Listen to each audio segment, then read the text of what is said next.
Welcome to the Voices of Otolaryngology podcast series, where we spotlight diverse perspectives and insights within the field of otolaryngology. I'm your host, Rahul Shah.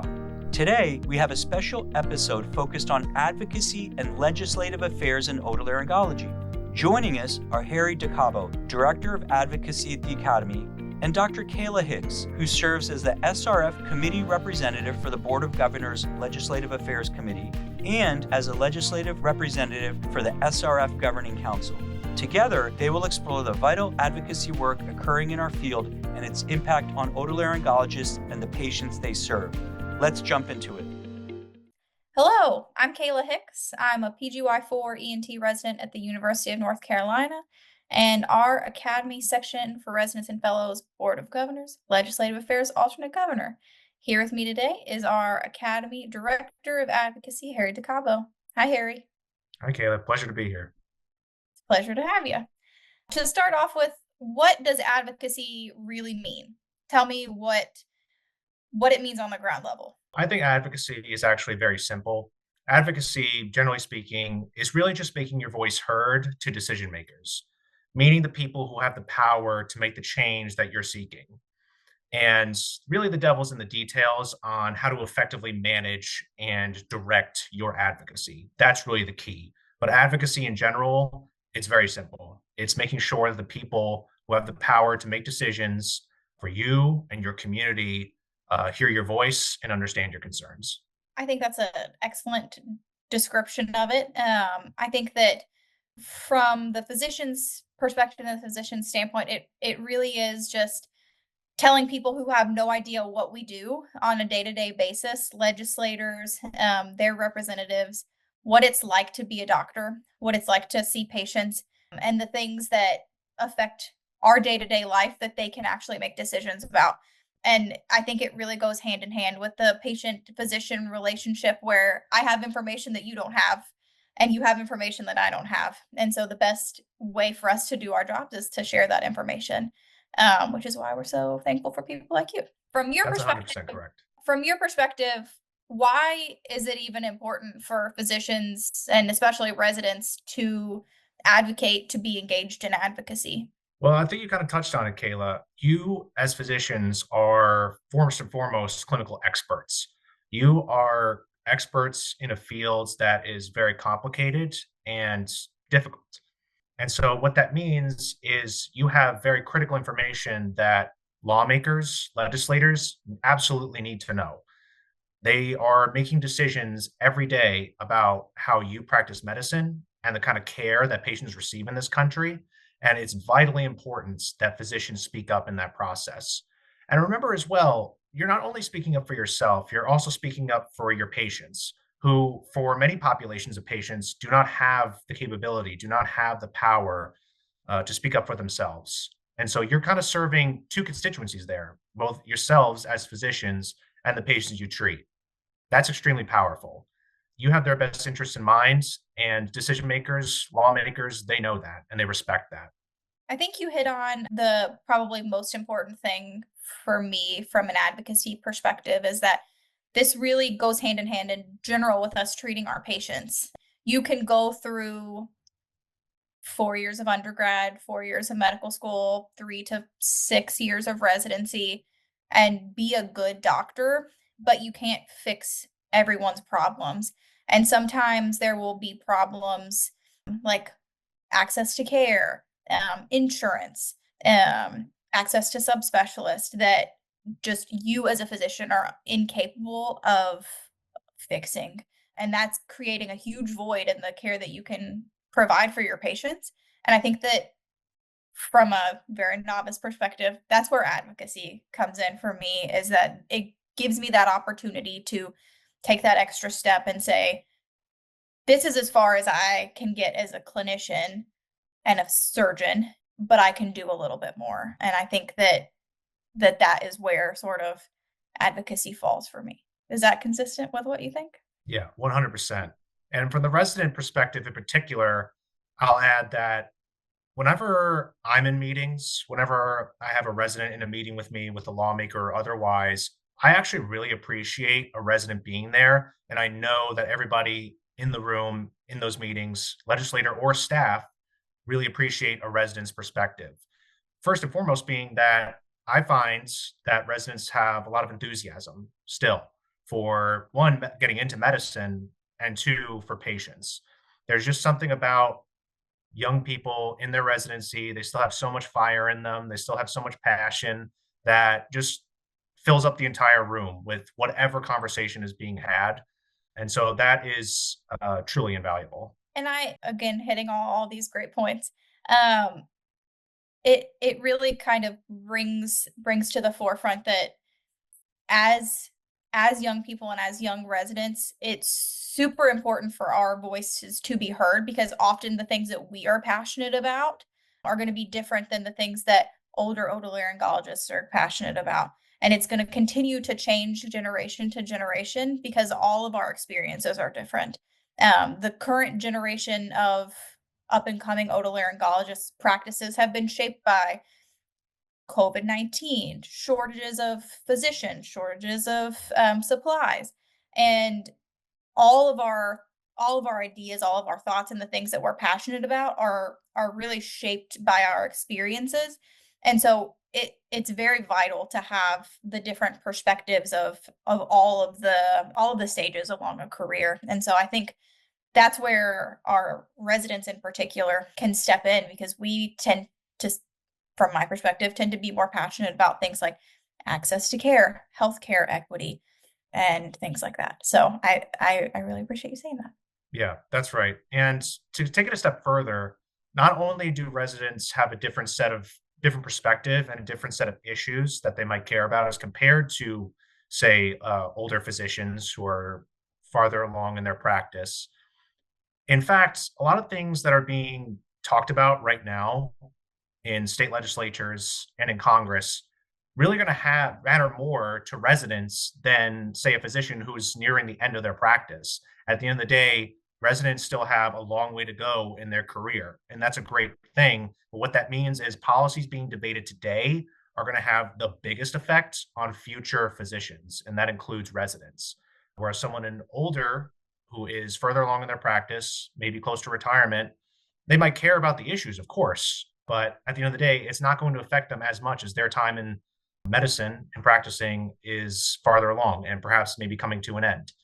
So that's also an extremely important point for residents to remember of why it's important for them to lend their voice to all of these conversations. All incredible points. Let's say I wanted to get involved in advocacy. How would I start with that? So the first thing I would say is that residents can get involved in advocacy in all of the same ways that physicians further along in their career can. There is no reason to feel like as a resident that you should be sidelined or you have to wait or that you don't have access to the same things that all physicians do. We'll get in more into what the Academy specifically offers a bit later, but what I can say is everything that the Academy offers on how physicians can get involved in advocacy, we offer them to residents just the same as all of our other members. It's no different. There really is no difference at all. We want to engage residents and physicians of all ages, of all stripes, into our advocacy work. One thing I will say in particular that is valuable for residents to do is to really look for role models and learn from them. I'm sure you probably have a role model yourself, Kayla, that you can go into, but I've noticed from my perspective when I talk to residents, they specifically look at their trainers, the people who lead their residency programs. And oftentimes, if they're very involved in advocacy, that's a very heavy indicator that a resident is also going to be involved in advocacy or at least interested in it, much more so than if they never encounter a physician, a mentor who is. So I'd say that's also a pretty important point. I think that you brought up an excellent point, which is that we as trainees and as residents end up becoming little bits and pieces of all of our mentors, whether that be our co-residents, our fellows, our attendings. I got into advocacy because of one of my co-residents, Zainab Farzal, who is an incredible, tenacious advocate. And she really helped me find my place in sort of this sphere. But then I get to benefit from the example of all of the incredible people at the Academy who are doing this work, from like the top to bottom, like Dr. Eileen Rayner, Dr. Yolanda Troublefield. who all I've got to work with on this committee. And we just have an incredible sort of group of people who are doing all different kinds of work. And so whatever you're looking for is here. Is I think something important for residents to take home is if you're passionate about a thing that you want to talk to people about, someone else is passionate about it as well. And if there's not, you can be that person, and you can always be that person for the next resident. So I think that's a good point. So talk to me sort of from your perspective. How do you see the way that these policy decisions that are made in Congress and the legislature, how do they impact our day-to-day care for our specialty? Because I can see from a different perspective why people would say, why does this matter? Why should I even waste my time with this? Yeah. Well, I think probably the best way to kind of get into that question is to really dig a bit deeper into policies themselves. So if you like, I'd really love to kind of just dig in and really go into some of the major pieces that the Academy is working on and really what we're asking all of our members and including residents to get engaged with. Absolutely, dig in. Yeah. So I want to talk about primarily four issues, and two of them are going to be big tentpole issues that are span the entirety of the House of Medicine.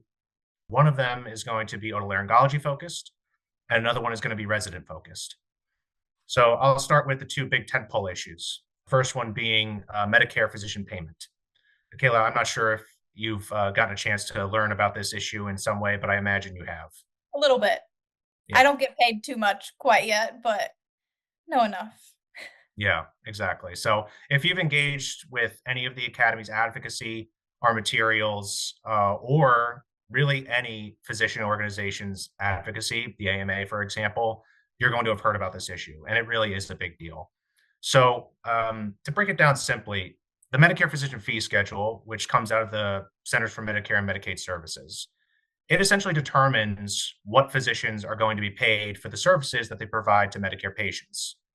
This is extremely important, and I could pull up a graph for you to see where essentially Medicare physician payment has not kept up with inflation at all over the past, I'd say, 25 years, probably 25 years plus. And the statistics are that Medicare physician payment has actually decreased when accounting for inflation by 30%. That's a drastic issue. And it leads to major, major downstream effects that we are really starting to see. The first one being patient access to care. If physicians simply view it as they cannot keep a practice open, or they cannot take as many Medicare patients as they want to see because Medicare does not pay enough to see the amount of patients they want to see from that population, then that leads to an access to care issue for those patients. That's a critical issue. Our nation's seniors are very vulnerable. They're among the sickest of our population. And if we really start to see a major issue where Medicare's patients cannot get that access, that's going to lead to serious problems in our whole country, not just for seniors themselves. So it's extremely important. There's a lot of work that we've done to try and mitigate that. And if I could also touch on it well, let me go back and ask you a question, Kayla. Of all the residents that are your colleagues that you know of, if you could give a rough estimate, how many of them would you say are seriously thinking of going into private practice? Let's see. I would say it's in kind of our residency cohort around 30 to 50%. It's nearing about 50-50.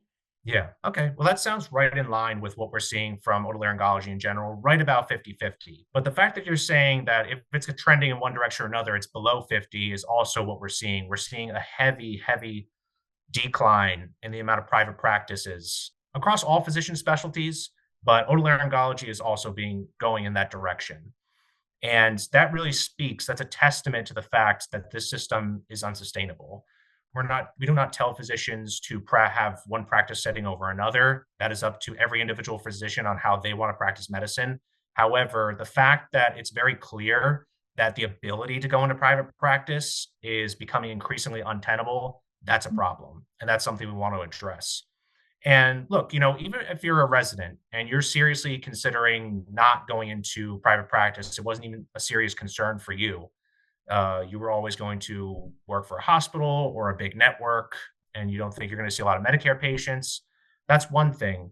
However, this does not mean you are going to be unaffected by this issue. The reality is that Medicare actually sets a benchmark for our entire healthcare system, and that includes payment.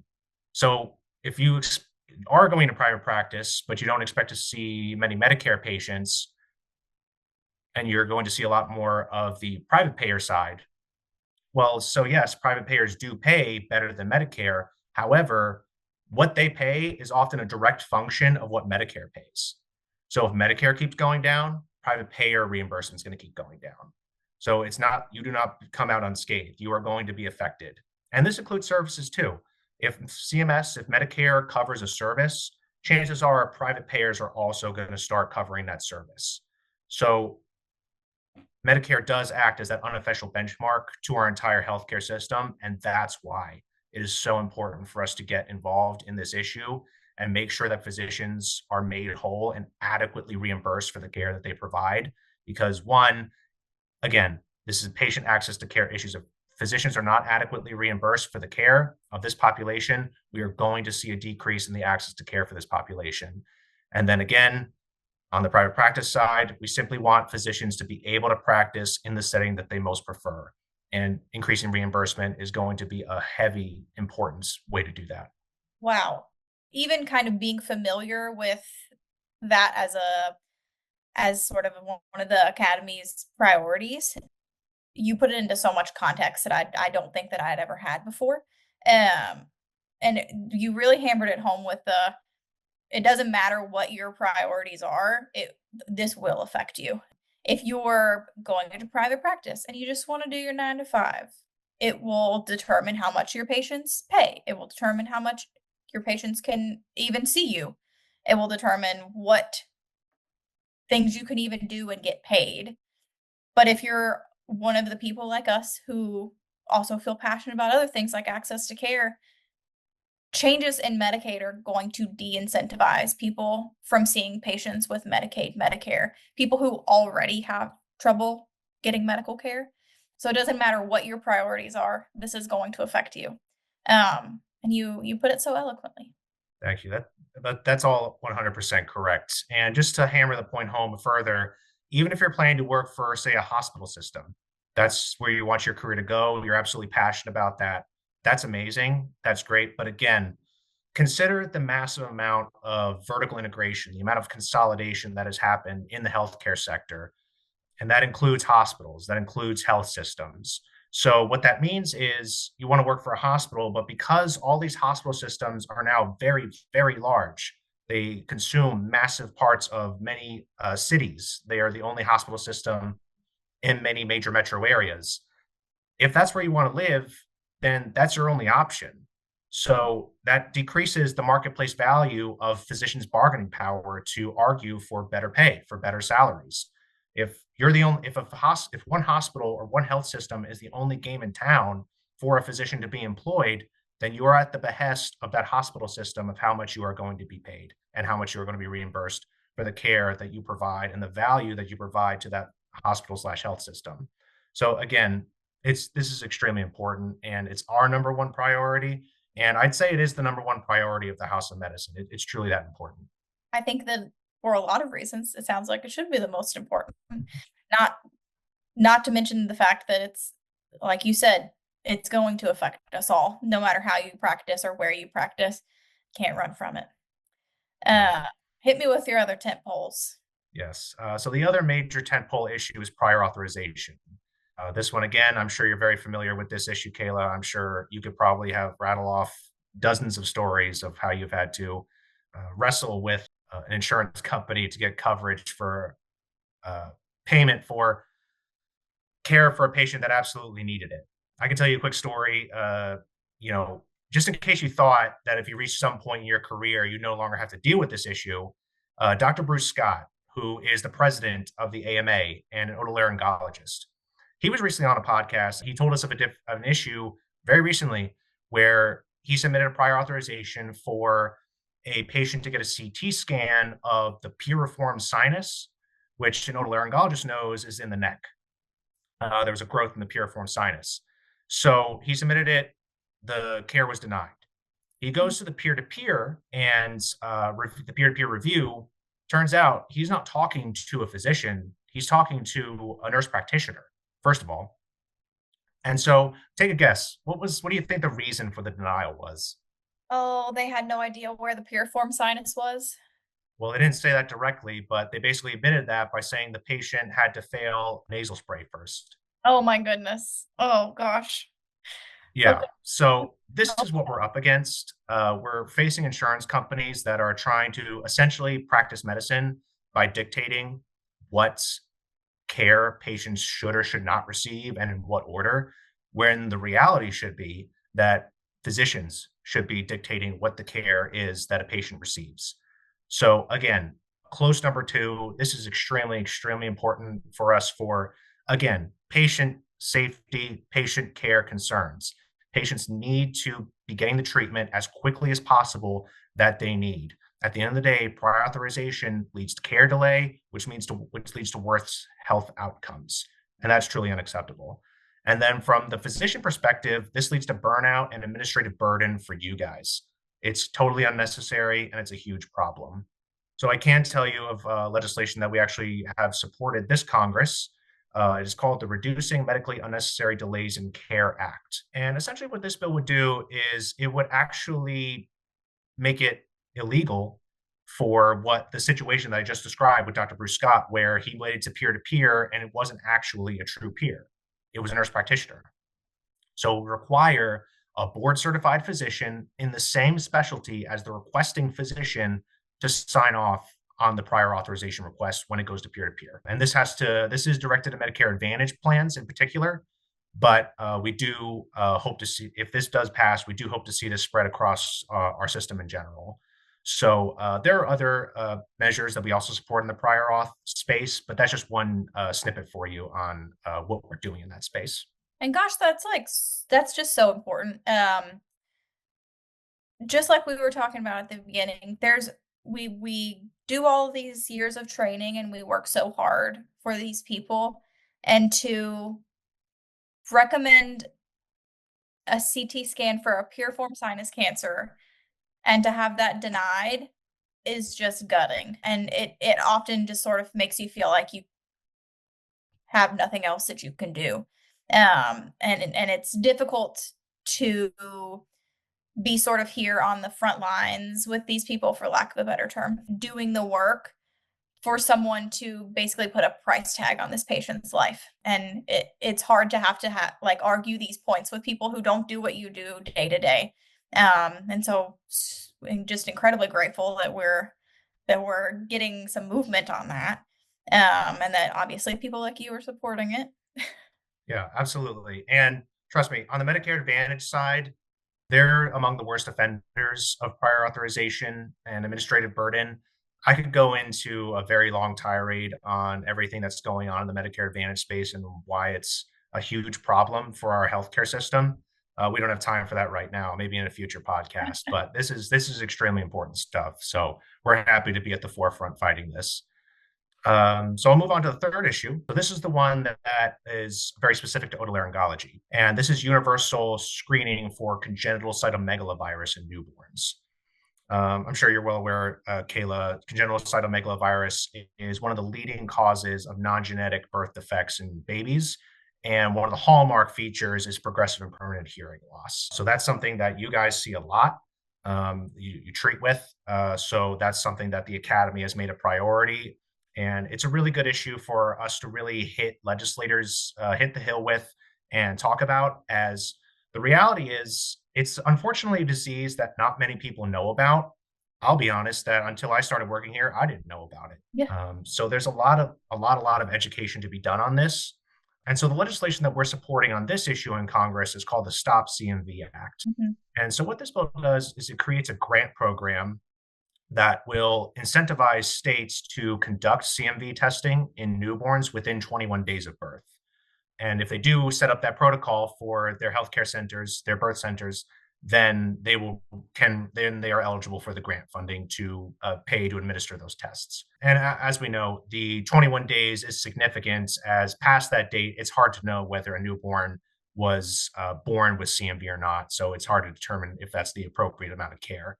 And then if it's caught before that 21 days, that means you guys can diagnose it appropriately and administer the appropriate medication regimens to prevent further progression of any hearing loss that might be there. And I think this is, as a person who hopes to be a neurotologist one day, something that's very near and dear to my heart. Dr. Eileen Rayner is doing incredible work with CMV legislation right now.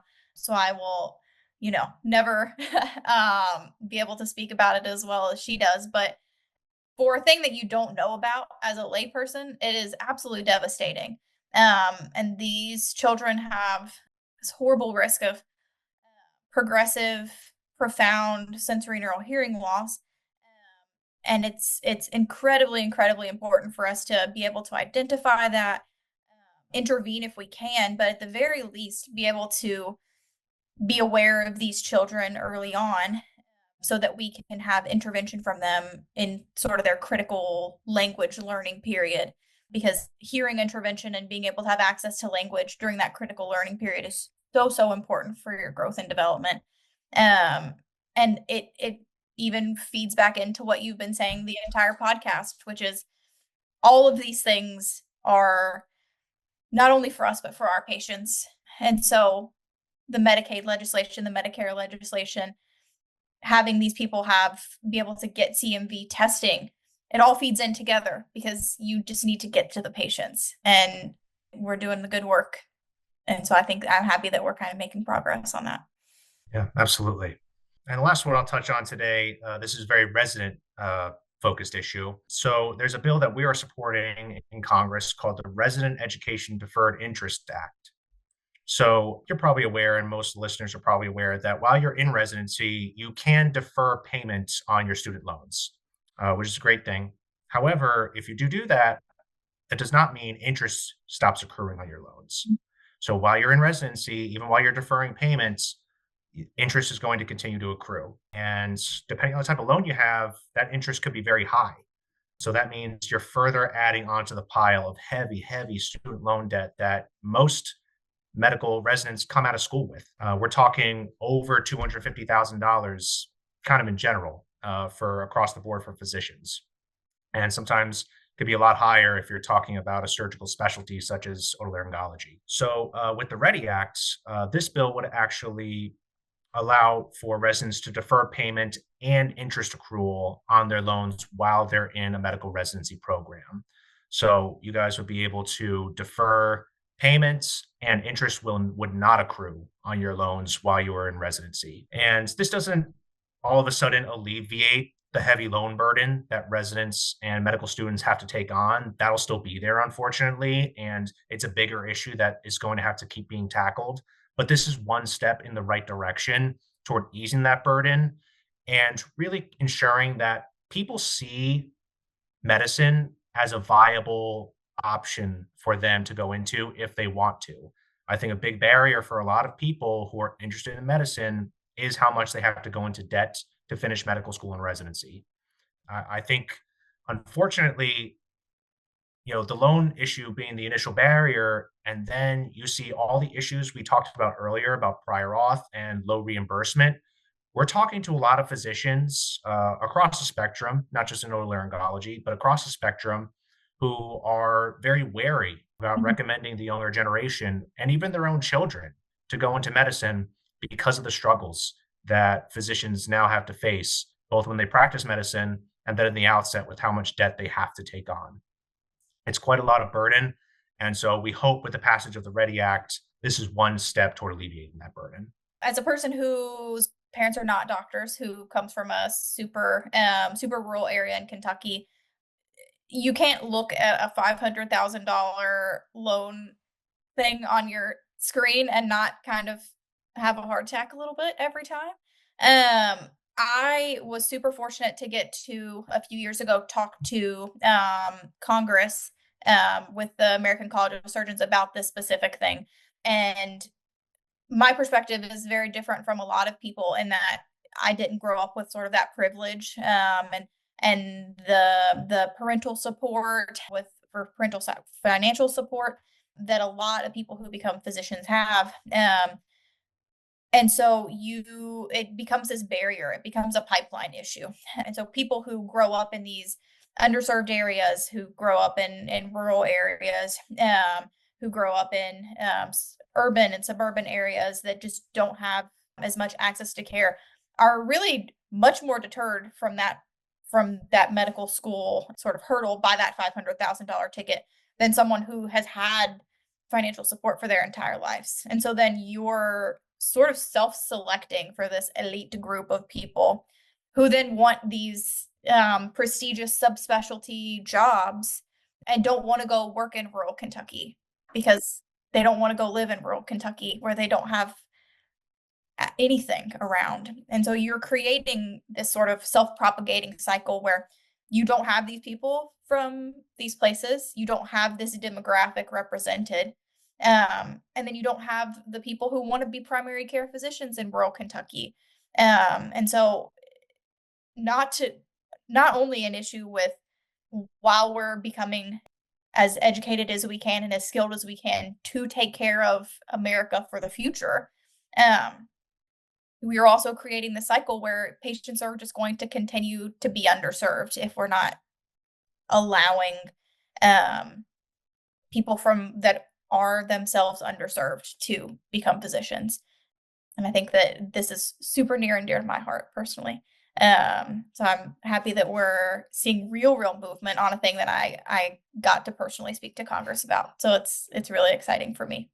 Yeah, that's awesome. And to bring it all the way back to the initial question you asked me, well, that got us down this rabbit hole of the actual issues themselves.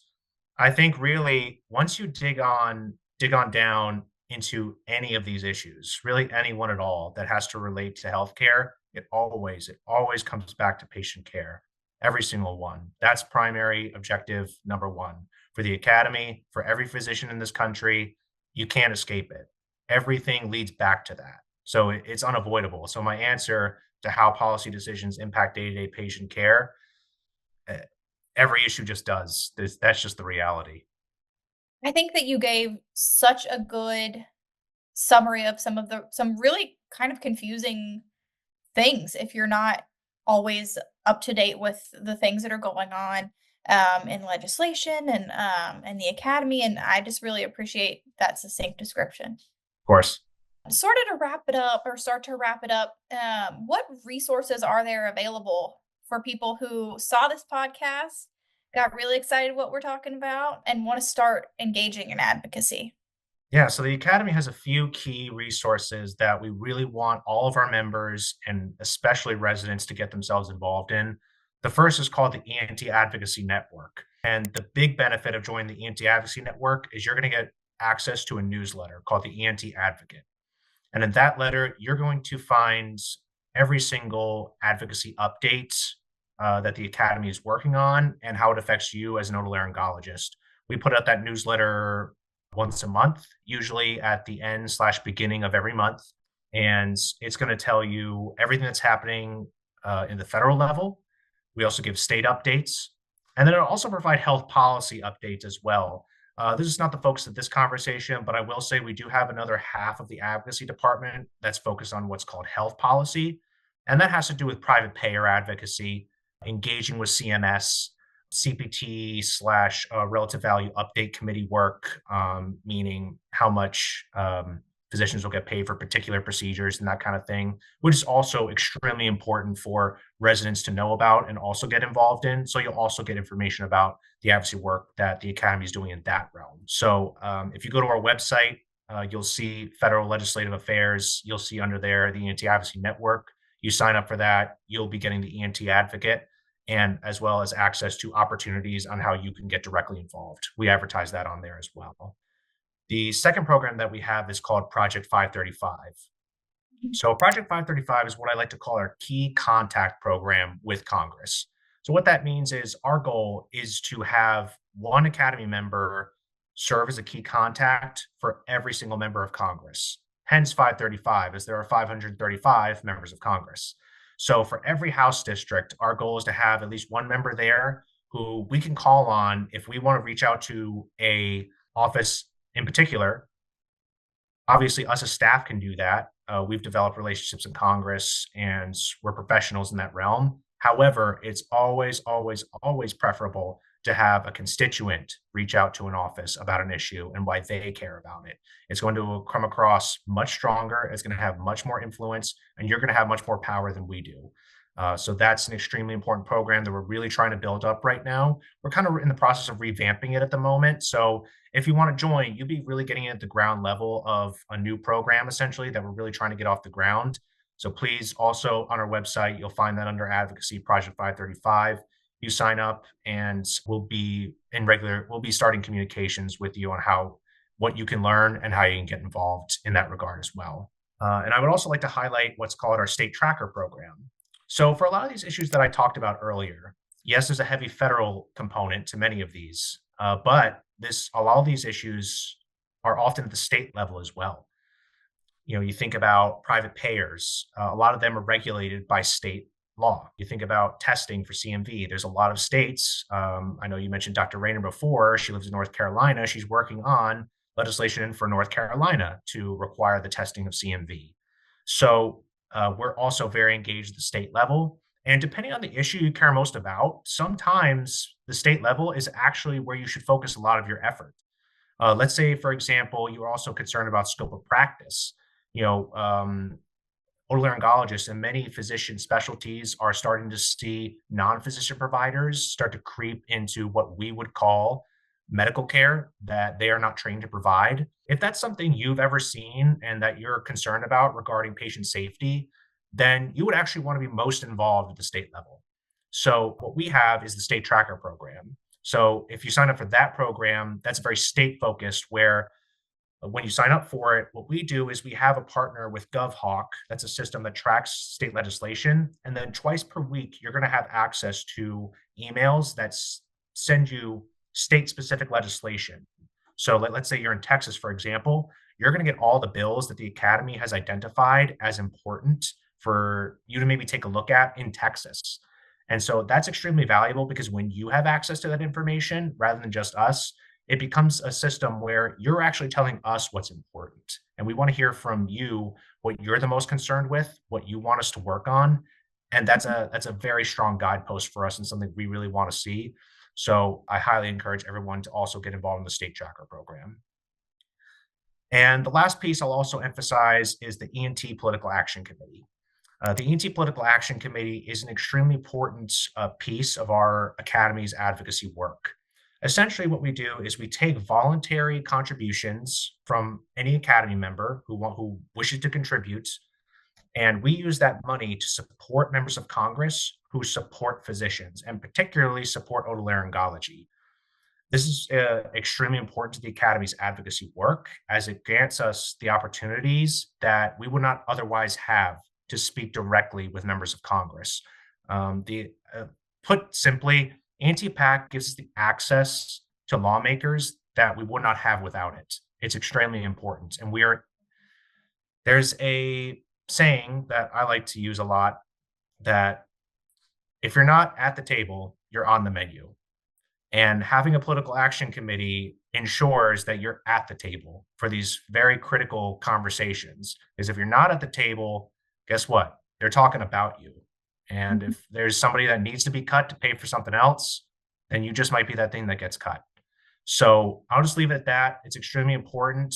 I do realize that residents obviously don't make a ton of money starting out in residency. So we highly, highly understand that. But any amount you can give, $25, $50, it really all goes a long way towards supporting us. And really what it allows us to do is go to the Hill and show that we have support from physicians across the spectrum in our academy. As we were talking about earlier, having that voice from physicians across all different age groups, across all different subspecialty types, across different states in the country, it all increases our credibility and our voice on the Hill. Gosh, how am I supposed to follow up a phrase like, if you're not at the table, you're on the menu? Because I think that sums up everything that we talked about here today. I think that heading back and kind of circling to everything that we've discussed, there's kind of some key points that if you hear one thing today to take home is that whether you're engaged in it or not, advocacy is happening. There are decisions being made right now that will affect us, that will affect residents, fellows, and new otolaryngologists more than any other category of otolaryngologists. And whether you want to advocate or not, the decisions are being made about you. And so if you want to have a hand in those decisions, now is the time. And the only better time than now is 5 minutes ago to start. And so it all just kind of goes back to doing our best for ourselves, our specialty, and our patients that we possibly can. And I think that the Academy is doing incredible work with that. They're providing a lot of resources to both residents, fellows, and practicing otolaryngologists to get involved with advocacy from all the way at the ground level where I am, join me, all the way to the top. And if there's a specific thing that you're interested in, there are people there for you. There are mentors and people who have done this work who can guide you. And if there's not, be the person. Be the person for someone else. Because we need all of us for our voice to be heard. Any other parting words, Harry? I think my final word would be that there's nothing to be afraid of. Trust me, I've met a lot of legislators and they put their pants on one leg at a time like everybody else. So you have nothing, absolutely nothing to be worried about reaching out to them, speaking to them. They are just regular people. And in fact, like we said at the top, they do not know what you know. They do not have the access to expertise and the knowledge that you do that they absolutely need. And to their credit, many of them absolutely want to know. They want to hear from you on top of it. So that's the last piece I would say to take away. Do not be afraid. Always, always engage. It's always worth it. This has been an incredible discussion and so informative. And I just really appreciate you being here with me, Harry. Glad to be here and glad to promote the work of resident physicians. Thanks so much, everyone, for joining us. Please, please join us for the next episode where we continue to teach you a little bit about advocacy because it will affect you. We hope today's episode sparked some fresh ideas. If it resonated with you, please subscribe and share it with friends. Have thoughts or suggestions? Use the feedback form in the show notes. We'd love to hear from you. And don't forget to follow us on social media for highlights, behind-the-scenes content, and updates. Thanks for listening. See you next time.